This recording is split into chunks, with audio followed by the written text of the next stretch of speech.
जीवन में सफलता पाने के लिए एक महत्वपूर्ण तत्व की आवश्यकता होती है, जिसका नाम है आत्मविश्वास। जिसके पास आत्मविश्वास होता है उसके पास सफलता होती है या सफलता उसके पास आ जाया करती है।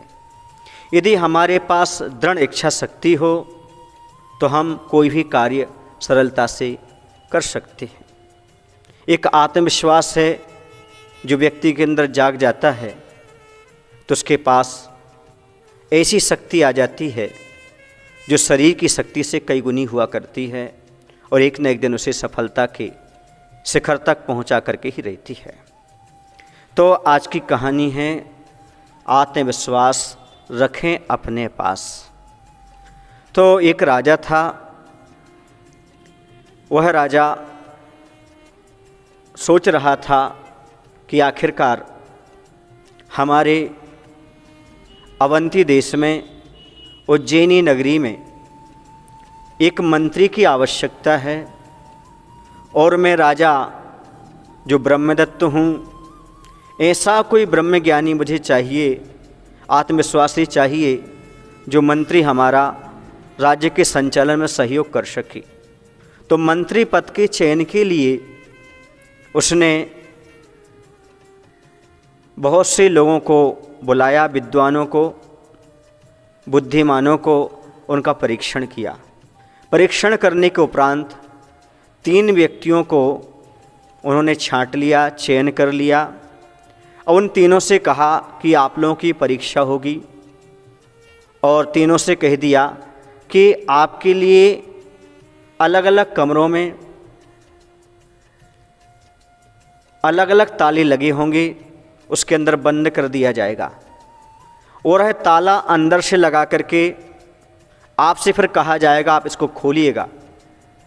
चूँकि वह अंक वाले हैं, गणित वाले ताले हैं, जो गणित विद्या को जानता होगा वही उसको खोल पाएगा।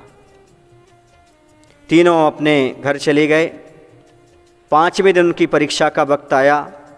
4 दिन तक उनमें से 2 तो गणित विद्या को रटते रहे, अंक विद्या को सब सीखते रहे, लेकिन एक बड़ा निश्चिंत रहा, वो आत्मविश्वासी था। उसने कहा जब आएगा तब देखेंगे, अब इसे चिंता करने की क्या आवश्यकता है। कुछ लोग ऐसे हैं पहले से चिंता करते रहते हैं।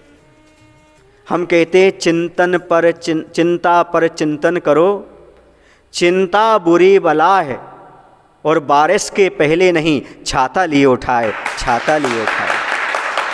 अरे बारिश जब आएगी तब छाता लगाएंगे, अभी तो धूप बिखरी हुई है, अभी छाता लगाने की आवश्यकता क्या है। ऐसे अभी तो चिंता पर चिंतन करो, चिंता बुरी बला है, इससे कोई समस्या का हल नहीं होता। और उस व्यक्ति ने ऐसा ही किया, वो तो निश्चिंत रहा। जैसे 5वें दिन वहाँ पर उपस्थित हुए तो सबको अपने अपने कमरे में भेज दिया गया। 2 लोग जो रात भर जगते रहते थे, गणित पढ़ते थे, उन्होंने उस अंक को पढ़ा और उन अंकों के माध्यम से ताला खोलने का प्रयास किया, पर दोनों निष्फल रहे। लेकिन जो तीसरा था आत्मविश्वासी, उसने ज़्यादा कुछ नहीं किया, ताले को इधर उधर घुमाया, डुलाया, अंक से उसने कोई मतलब नहीं रखा और झटके से ताले को खोल दिया और खोल करके बाहर निकल आया। ये था उसके आत्मविश्वास का परिणाम।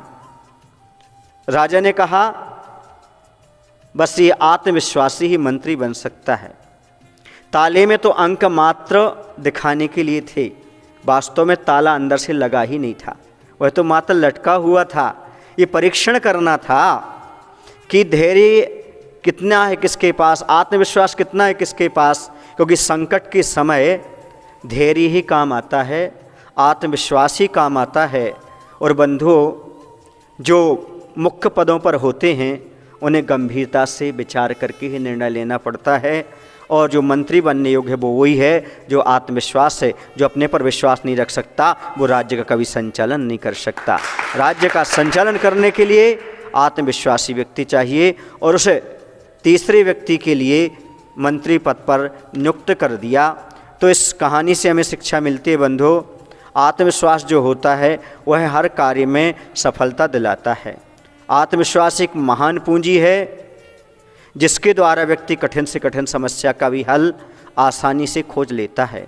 आत्मविश्वास शारीरिक बल की अपेक्षा नहीं रखता। प्रायः देखा जाता है कि बड़े से बड़ा कार्य आत्मविश्वास वाला कर लेते हैं, भले वह शरीर में दुबले पतले हों, और मोटे ताजे व्यक्ति भी आत्मविश्वास के अभाव में कोई कार्य नहीं कर पाते। तो बंधुओं, हमें मंजिल दिलाने वाला कोई है, सफलता दिलाने वाला कोई है, उन्नति के शिखर पर ले जाने वाला कोई है, तो हमारा आत्मविश्वास है। इसलिए आत्मविश्वास रखें अपने पास। बोले महावीर भगवान की जय। आचार्य विद्यासागर जी महाराज की जय।